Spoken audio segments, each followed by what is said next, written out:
redes humanas. Fala galera, estamos aqui para recomeçar as nossas videoaulas. Nós tivemos um período aí onde eu fiquei meio preguiçoso, não trabalhei muito, né? Mentira, trabalhei bastante, mas parei de produzir um pouco os vídeos. Hoje nós vamos recomeçar e o assunto de hoje, olhem só, é iluminismo, o movimento que vai coroar a modernidade, que vai ser o ápice da modernidade. Vamos passar então ao iluminismo, começando aqui, ó gente, dando uma diminuída no meu rosto. E vamos começar então com uma pequena introdução a respeito desse assunto, o iluminismo. Bom, o iluminismo é um movimento filosófico, ou seja, um movimento no campo das ideias, no campo do pensamento.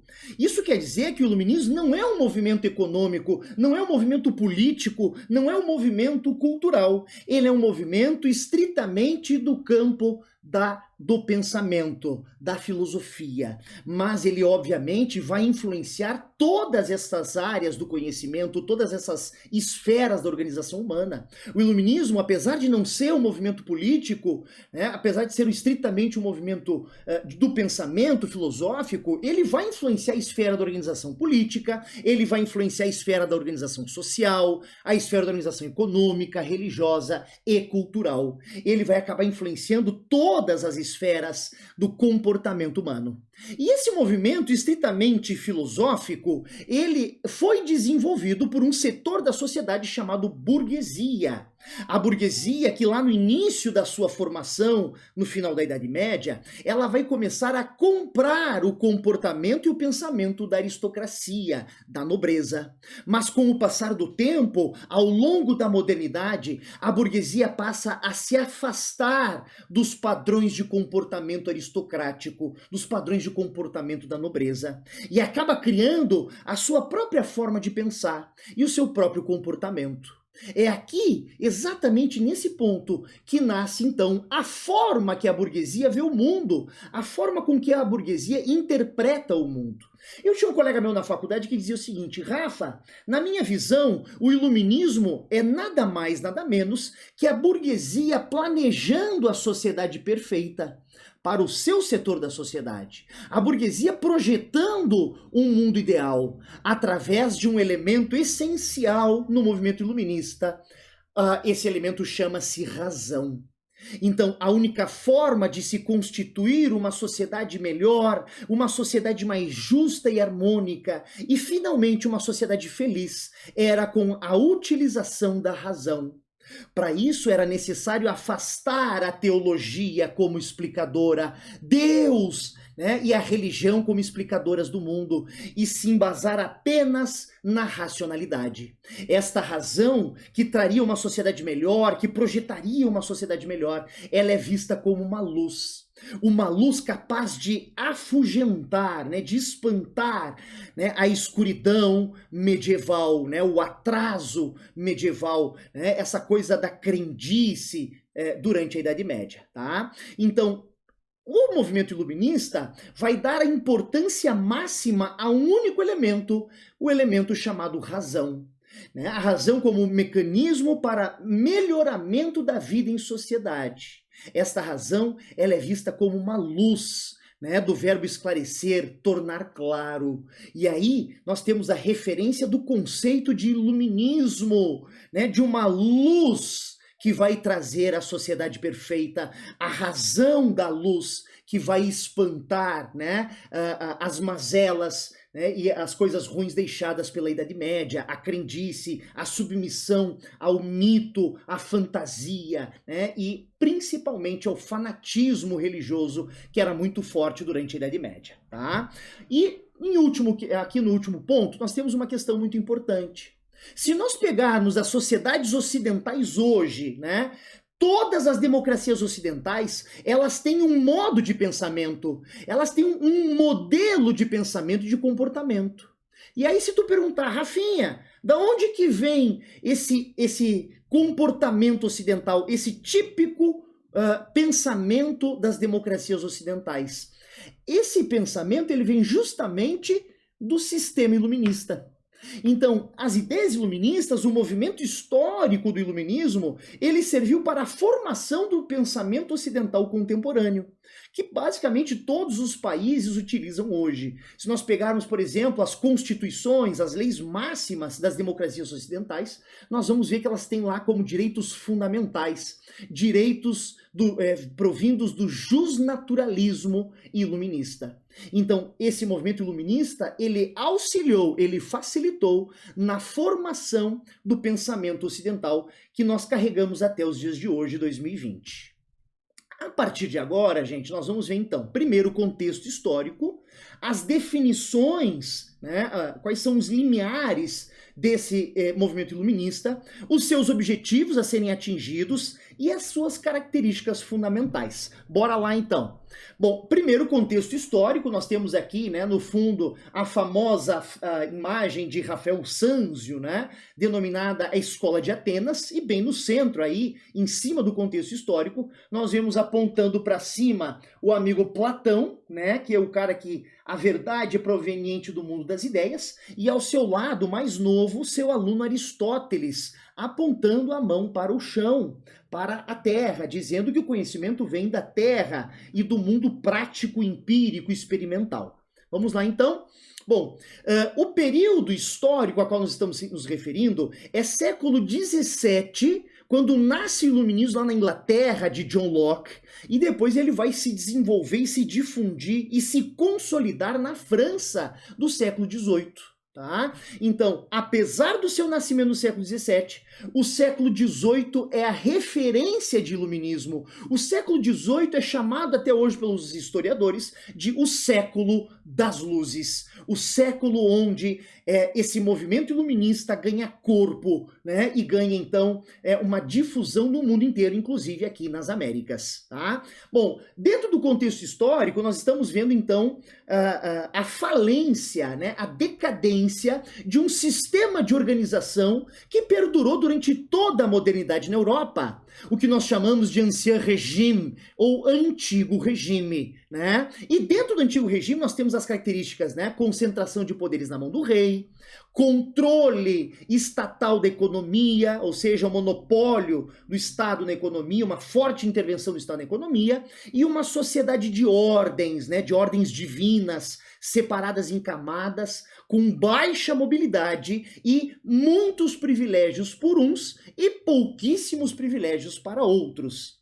Esse sistema político, econômico, social que vigorava na Europa, chamado ancien regime, ele está em plena decadência.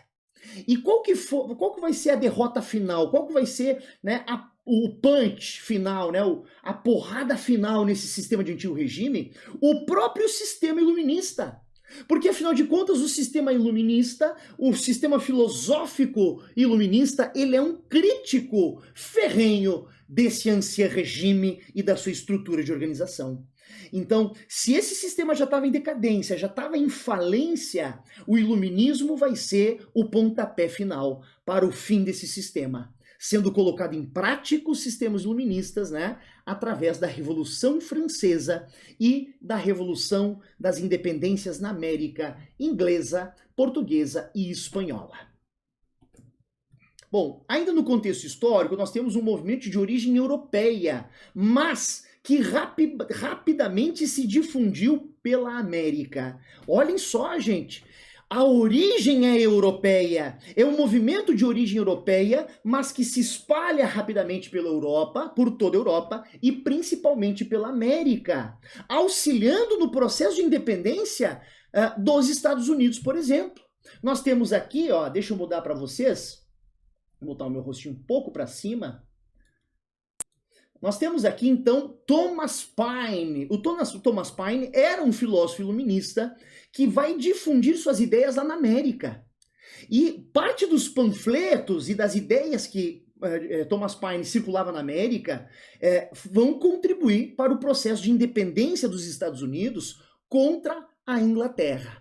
É importante lembrar que o ideário iluminista chega na América pelos crioulos, pela elite americana, né? Então, se nós formos pegar a elite portuguesa que vivia no Brasil, a elite brasileira, né? A elite espanhola aqui na América, né? A elite local, os crioulos, eles tinham poder econômico, mas não dispunham de poder político. Se eles tinham poder econômico, eles tinham condições de enviar seus filhos estudar na Europa. Quando esses filhos se formavam e retornavam para a América, eles traziam junto o ideário iluminista, que acaba então se fixando e se difundindo na América através desses estudantes crioulos da elite que vêm estudar, que vão estudar lá na Europa. Tá? Aqui nós também temos que ressaltar a importância da maçonaria no papel, né, de divulgação e difusão das ideias iluministas, né? Essas ideias republicanas, democráticas, de igualdade, né? De liberdade, de defesa da propriedade, eram ideias que eram muito difundidas, muito discutidas dentro das casas maçônicas aqui na América. E elas vão então servir como um polo de difusão, um polo, né, de espalhar essas ideias iluministas. Vamos lá então. Bom, e a origem, Rafa? Qual é a origem dessas ideias iluministas? Eu não sei se vocês vão se recordar do nosso vídeo de renascimento cultural, né, e revolução científica, mas eu disse lá no vídeo que o primeiro movimento tipicamente moderno, o primeiro movimento histórico que inaugura a modernidade é o renascimento cultural. Porque o renascimento cultural, ele vai substituir, né, a perspectiva da cultura teocêntrica, baseada em teo, em Deus, por uma perspectiva de cultura antropocêntrica, baseada no antropo, no homem. Ou seja, é hora de tirar os olhos dos céus e voltar os olhos para a terra.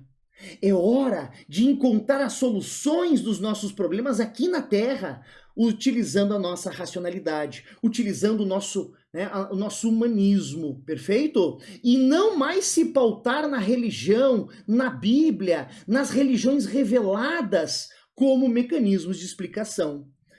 Então percebam que o renascimento cultural, sendo o primeiro movimento da modernidade, ele abre as portas para o iluminismo. Então o iluminismo é, na prática, uma evolução do renascimento cultural e da revolução científica. Aí o cara olha para o Rafa e diz, Rafa, então o renascimento, ele torna o ser humano importante. Ele tira um pouco a importância de Deus, como era na Idade Média, e traz um pouco a importância para os seres humanos na Terra, certo? Bom, quando eu começo a concentrar, né, as nossas soluções no ser humano, quando eu começo a concentrar nossa importância nas coisas terrenas, eu começo a abrir espaço para aquilo que nós, seres humanos, temos de mais essencial e que nos diferencia de todos os animais da Terra: a utilização da razão, né, ou a capacidade reflexiva, a capacidade, então, de pensar. E nós devemos nos embasar, nós devemos utilizar apenas essa capacidade reflexiva e racional para solucionar os nossos problemas. Então esse renascimento cultural abre as portas para a utilização da razão. Quando eu abrir as portas da utilização da razão, eu começo a desenvolver tecnologia, ciência, conhecimento. E aqui nós temos como exemplo, né, o Sir Isaac Newton, né, que vai descobrir quais são as leis que dirigem a natureza, né, que regulam a natureza, como, por exemplo, a lei da gravidade. Os filósofos iluministas, por exemplo, eles acreditavam que assim como Newton descobriu as leis que dirigem a natureza, nós poderíamos utilizar a razão para descobrir quais são as leis que vão dirigir a sociedade, que vão conduzir a sociedade. Assim, ao compreender as leis da sociedade, nós poderíamos constituir uma sociedade melhor. Tá? Então, um movimento que modifica a cultura e o pensamento europeu é a origem do iluminismo, né? Primeiro movimento moderno, primeiro movimento a romper com a influência religiosa no pensamento, né, e no comportamento, vai trazer o ser humano, né, a razão humana como o cerne importante, e vai servir de estímulo para o desenvolvimento do iluminismo. Aí vamos pensar o seguinte: o iluminismo é lá do século XVII, XVIII, final da modernidade. O Renascimento é dos anos de 1400, é século XV, é no início da modernidade. Então, olha como uma coisa leva a outra, né? Olha como o Renascimento cultural abre as portas e as possibilidades para o desenvolvimento iluminista, tá? E junto com o movimento renascentista, né, aí chegando até o século XVII, nós temos uma verdadeira revolução científica. Basta os seres humanos começarem a usar a razão que eles vão começar a desenvolver ciência e tecnologia. Tá? O que vai trazer o alicerce, né, de sustentação das ideias iluministas é justamente a Revolução Científica, que caracteriza-se por um grande desenvolvimento técnico e científico que permitiu à sociedade a compreender e a dominar a natureza de forma mais efetiva. Agora os iluministas vão dar um passo à frente. Né? Não basta com a Revolução Científica dominar a natureza, é preciso dominar as sociedades e a vida em sociedade para constituir, desta forma, uma sociedade mais justa. Conhecimento mais estruturado e prático, desenvolvendo formas empíricas de se constatar os fatos. Então, basicamente, né, aqui na modernidade, nós temos duas ramificações da filosofia. A filosofia empirista, prática e experimental, e a filosofia racionalista, né? E o grande exemplo aí é o René Descartes, tá? Observem aí nas aulas de filosofia, né, essa filosofia moderna, porque ela se encaixa perfeitamente nesse assunto da história, a história do iluminismo. Próximo passo, gente. E aqui, como eu disse para vocês, né, assim como Isaac Newton descobriu as leis que dirigem a natureza, que regem a natureza, era possível utilizar essa razão também para descobrir as leis que regem e que dirigem a vida em sociedade, tá? Então, assim como Newton descobriu as leis universais que explicam os fenômenos físicos, os filósofos iluministas acreditavam que era possível compreender as leis que explicassem a vida em sociedade e se aplicassem também ao comportamento humano e não apenas na natureza. Seria possível criar uma ciência do homem, uma ciência das sociedades? Essa é a grande questão. Vamos adiante. Vamos às definições do iluminismo agora, meu povo. Movimento filosófico de ideias, está repetitivo. Eu acho que essa repetição ela é importante na hora do vestibular, meu querido. Tu não vai esquecer do Pro Rafinha e as suas repetições, tá? Então, movimento filosófico do campo das ideias, que exerce influência em todas as esferas do comportamento humano. Os filósofos iluministas acreditavam estar inaugurando um período, uma era de luz, através da utilização da razão. A única forma de se libertar da ignorância imposta pelo pensamento medieval, religioso, dogmático e místico era pelo exercício da razão.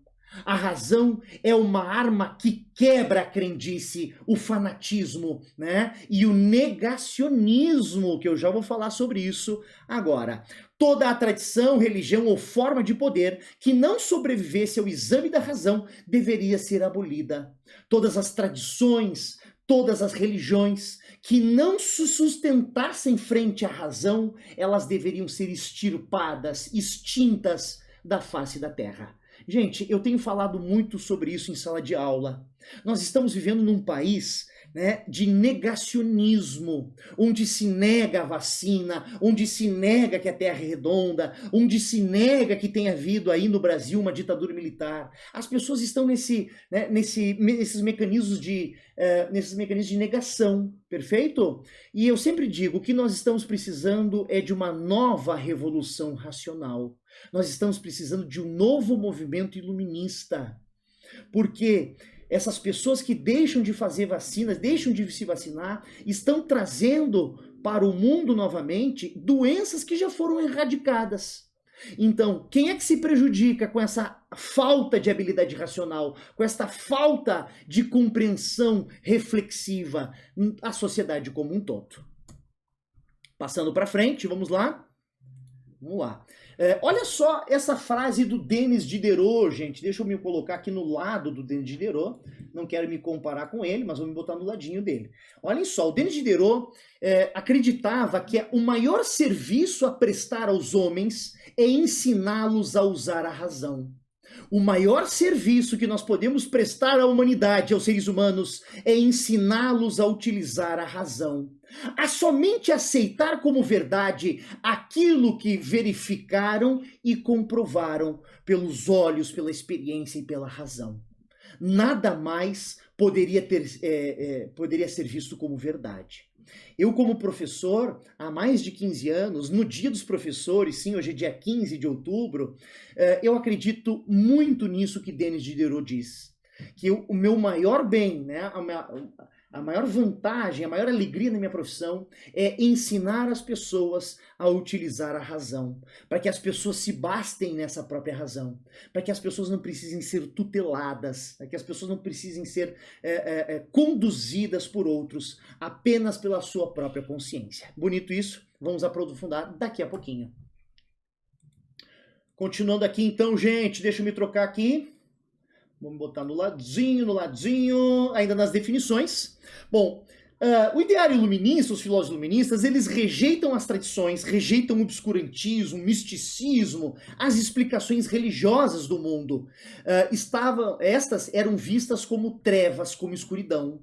E é por isso que se faz a relação entre a luz da razão com as trevas do pensamento religioso medieval. A única forma de sair desse pensamento vicioso da religião medieval era com a arma da razão. Percebam que os filósofos iluministas não eram favoráveis, na sua maioria, né, a uma revolução armada para transformar a sociedade. A arma que eles utilizavam era a caneta. Né? A caneta, a capacidade de produzir conhecimento, a capacidade de desenvolver razão. Esta seria a arma necessária para espantar os resquícios de medievalidade, os resquícios que nós tínhamos aí, né, desse período tão conturbado, tão instável que foi o período medieval. A razão como uma luz afugentadora, né, um movimento de caráter burguês, baseado na razão e na ciência, a ideologia burguesa de combate ao antigo regime, ou seja, os ideais iluministas eram contra o sistema político que vigora na modernidade, o ancien regime, né? E já vimos aí concentração de poderes na mão do rei, sociedade estamental de ordens, né? E uma economia mercantilista, intervencionista. E quais são os objetivos? Quais são Quer cortar.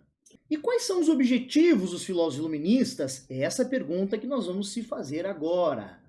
Continuando, o principal objetivo dos iluministas era criar uma sociedade mais humana e racional, uma sociedade mais harmônica, uma sociedade mais feliz. Tá? Aqui nós podemos trazer à tona a concepção de felicidade de Aristóteles, aquele filósofo grego lá da antiguidade. Aristóteles, por exemplo, diz que o que a gente busca como ser humano? O que a gente tenta ser na Terra como ser humano? Né? Qual que é o objetivo de todos nós seres humanos? É sermos felizes. E sermos felizes em sociedade. Tá? Bom, o único caminho para essa felicidade individual ou coletiva para os iluministas era com a utilização da razão e da ciência por ela produzidas. Continuando aqui, gente. Bom, alcançar esses objetivos só seria possível com algumas mudanças. Então, eu só vou conseguir utilizar a razão, constituir uma sociedade melhor, mais justa, se eu conseguir atingir alguns objetivos. Que objetivos são esses? Vamos ver os objetivos no campo da cultura. Rejeitar completamente o pensamento teológico medieval, a teologia medieval. Rejeitar a concepção cristã de que todos nós seres humanos somos, né, pecadores, né, que a depravação é inerente ao ser humano e que nós temos que ter uma vida triste, uma vida de trabalho, uma vida dolorosa, para nos redimirmos frente a Deus. Né? Então, aqui é isso que diz a maioria das religiões reveladas. O ser humano, ele é pecador. Jesus morreu na cruz para nos salvar dos nossos pecados.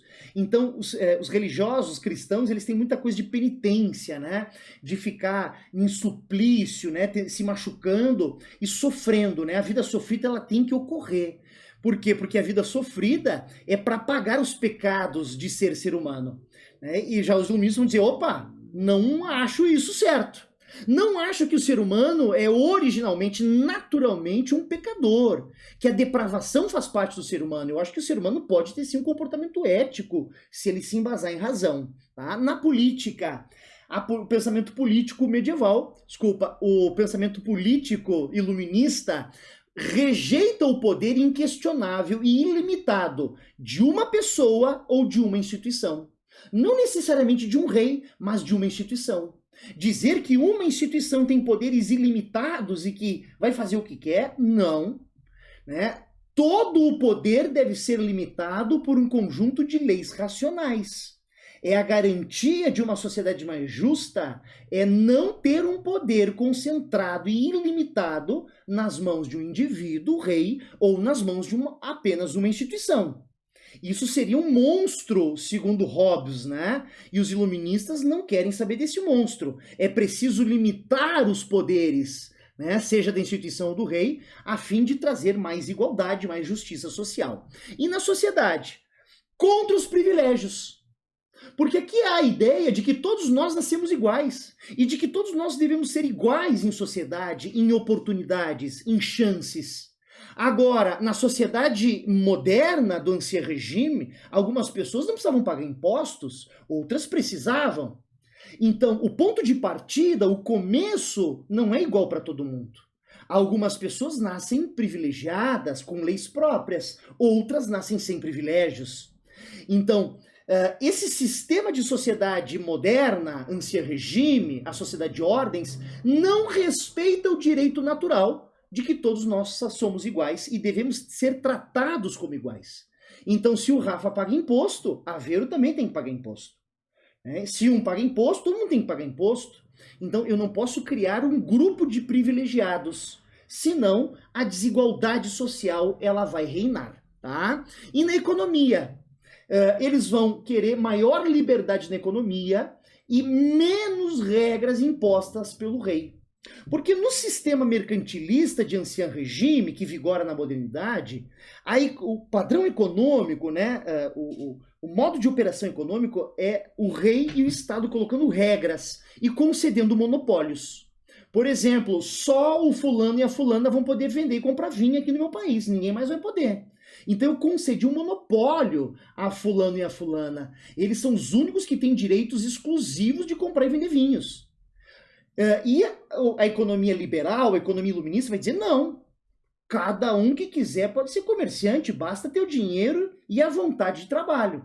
Tá? Então, quando o rei coloca regras, né, e coloca exclusivos monopólios comerciais, isso é ruim para a economia. A economia deve ter mais liberdade. A burguesia deve utilizar o seu capital acumulado com mais liberdade para o desenvolvimento do capitalismo, né? Agora já indo em direção ao capitalismo industrial monopolista, viu, gente? Aqui nós ainda temos uma economia muito medieval, mercantilista, né? E as ideias iluministas vão nos encaminhar para uma economia capitalista mais industrial, mais monopolista, como a economia atual global. Perfeito?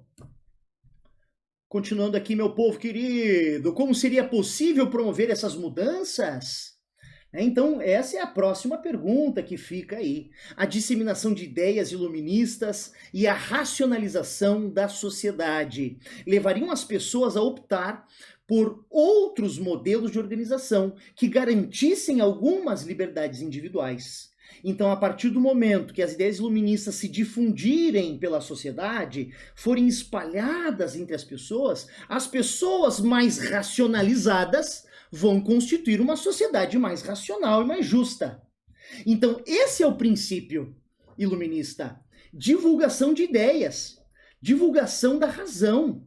Né? Então, eles querem levar o conhecimento para a sociedade, uma vez munida desse conhecimento iluminista, vai se dar conta que o sistema de antigo regime é péssimo, que o sistema de antigo regime é uma prisão gigantesca, e que ele deve se findar, que ele deve acabar.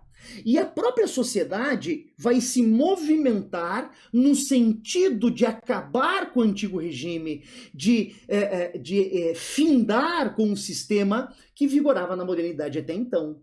Então, não é estimular as pessoas a se revoltar, não é estimular as pessoas a pegarem armas e a fazer uma guerra e um derramamento de sangue.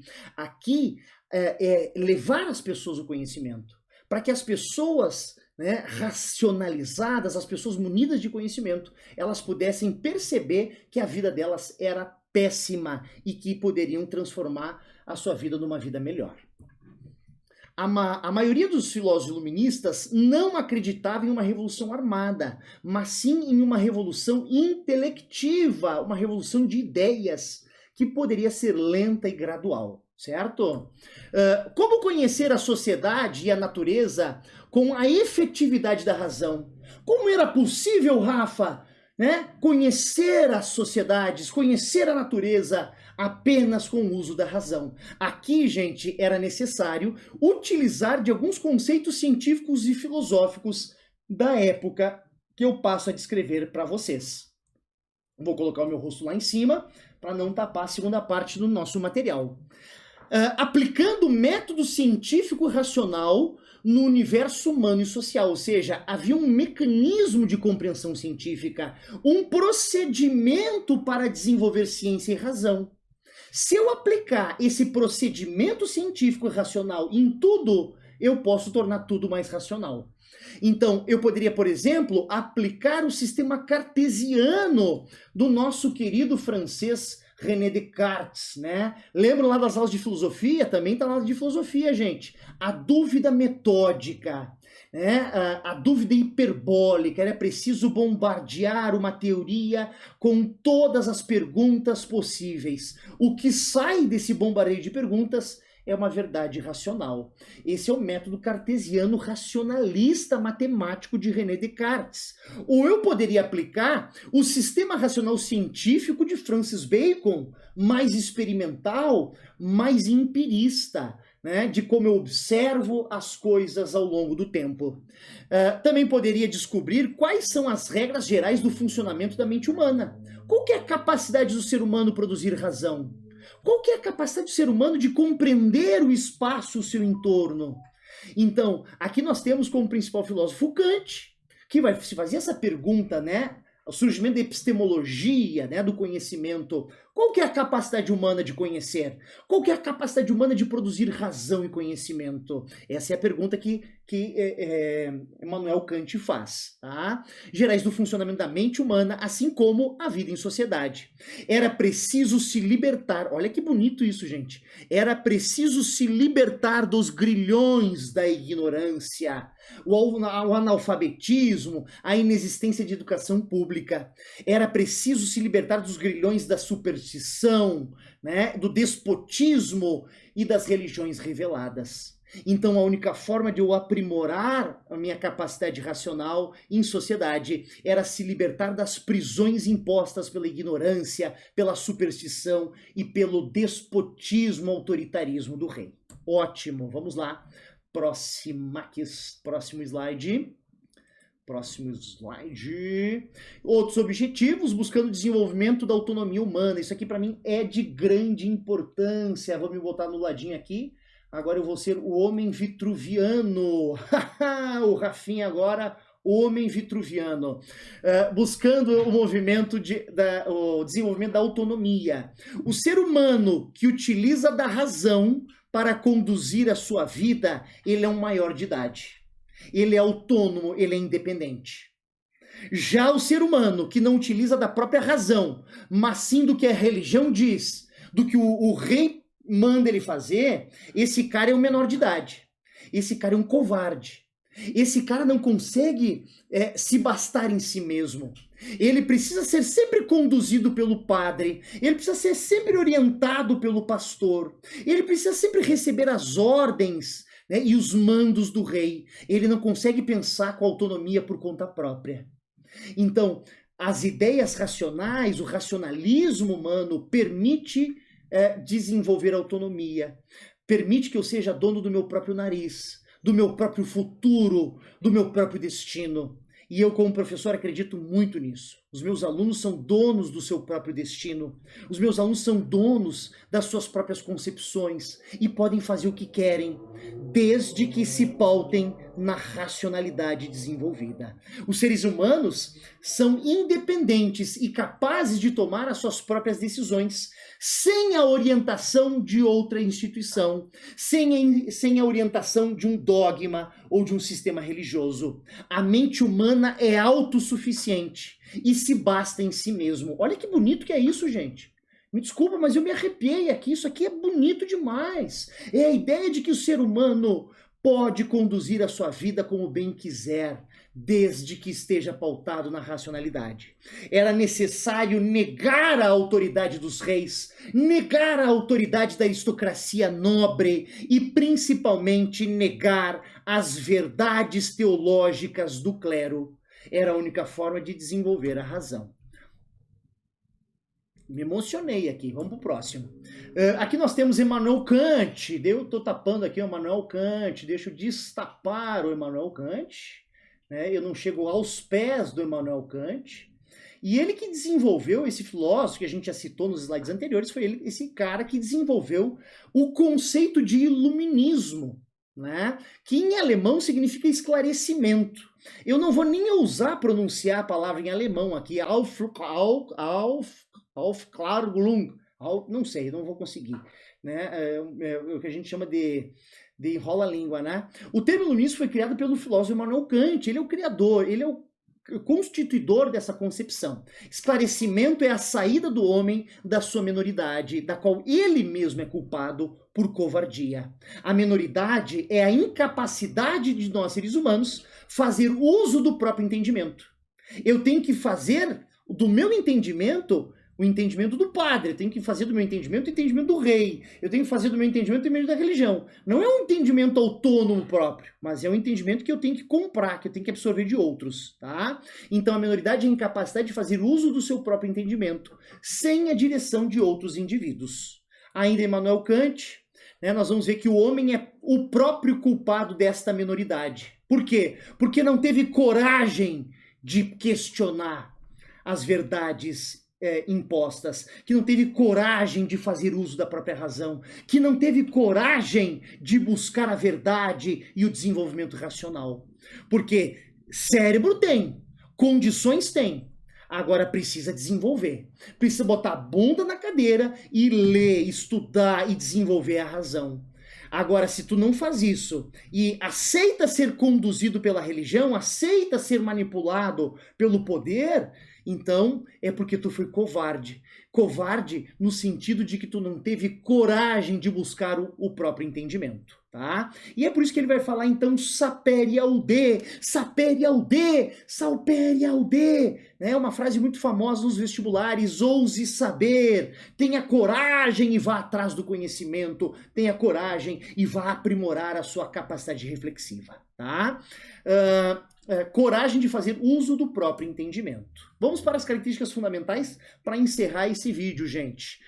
Então, veneração pela ciência, né? A ciência é o único mecanismo capaz de salvar a humanidade. Vou ter que cortar essa parte. Então, se deposita toda a esperança humana na ciência e na constituição de tecnologia. O empirismo, ou seja, se deposita uma confiança no conhecimento prático da física, da biologia, né? O Batatinha, por exemplo, quando ele vai fazer uma cruza de duas plantas, ele precisa ter observação, ele precisa ter um conhecimento prático, né? Já os racionalistas aqueles que têm uma razão, né, que têm um conhecimento produzido pela razão antes da experimentação. Né? A base é o racionalismo, a confiança cega na razão para suprimir a fantasia. O antitradicionalismo, ou seja, o rejeitar das tradições religiosas, das tradições que não passassem, né, pelo véu da razão. Otimismo utópico, ou seja, a crença de que a sociedade chegaria à perfeição. Nós temos inclusive aqui um filósofo inglês chamado Thomas Malthus, que escreveu um livro chamado Utopia, onde ele descreve uma sociedade utópica perfeita. Então essa crença vai colocar em pauta a ideia iluminista de que a razão levaria a sociedade a uma sociedade perfeita, sem erros, uma sociedade quase divina através da razão. A crença de acabar com toda a infelicidade e a miséria humana, constituindo sociedades perfeitas. Liberdade, em todos os seus aspectos, liberdade comercial, liberdade e tolerância religiosa, liberdade de opinião, liberdade de associação política, que hoje é um direito fundamental em grande parte das democracias ocidentais. chegando no final, galera. Igualdade, né? Então, o fim dos privilégios do primeiro e segundo estado, o fim dos privilégios dos ricos e da elite, né? Todos devem ser iguais perante a lei. Aqui lembrando que a igualdade jurídica e o fim dos privilégios, o que a gente chama de isonomia ou eunomia. Não me interessa se o Rafa tem um Ford Fusion 2021, 0 bala, caríssimo, ou se ele tem um Fuca velho 76. Os dois carros e os dois motoristas têm que parar no sinal vermelho. Esse é o princípio de isonomia, né? O princípio de eunomia, o princípio de que todos nós somos iguais perante a lei. Ah, Rafa, na prática não é assim que acontece. Sim, isso é uma realidade. Na prática, vai ter uma justiça melhor quem tiver um melhor advogado. Quem tiver um advogado ruim, vai ter uma justiça pior. Né? Então, claro que nós temos hoje uma sociedade de privilégios, mas a legislação e a Constituição brasileira trazem o princípio iluminista de igualdade perante a lei. Isso é importante, né? É o que nós temos que agora trabalhar com a prática do convívio em sociedade brasileira. Propriedade privada, claro, eu estou falando de um grupo de ideias da burguesia comercial rica, que quer proteger a sua propriedade. Então, a proteção da propriedade privada é um dos elementos mais primordiais desse sistema iluminista. Individualismo, ou seja, quebra-se com aquela doutrina do rebanho, que todo mundo tem que ser igual. Não, cada indivíduo tem um pensamento único, né, que não pode ser socializado. Cada indivíduo tem uma opinião única, cada indivíduo tem uma formação racional única e é diferente de todos os outros. Os homens são únicos, deveriam buscar livremente a sua riqueza, né, também de forma individual. E a universalidade. A ideia de que esse movimento não é para a sociedade francesa, esse movimento iluminista não é para a sociedade brasileira, esse movimento iluminista é para toda a humanidade. Todos os seres humanos do globo terrestre deveriam desenvolver a racionalidade e constituir uma sociedade mundial melhor. Né? Assim como o fruto do conhecimento, o fruto da razão, ele deve ser verdadeiro no mundo inteiro. Então, por exemplo, 1 mais 1 é matematicamente 2, em qualquer lugar do planeta. Então, eu tenho a ideia de que 1 mais 1, né, resultado de um aparato racional, né, ele é 2 em qualquer lugar do mundo. Então, o conhecimento produzido pela razão, ele é universal. Ele pode ser utilizado como verdade por todas as sociedades humanas. Vamos encerrar aqui, gente, e no próximo vídeo eu vou trabalhar com vocês o justnaturalismo, o pensamento religioso, o deísmo, o pensamento político, o pensamento econômico e o pensamento social. Certo? Até a próxima. Beijo e valeu, galera!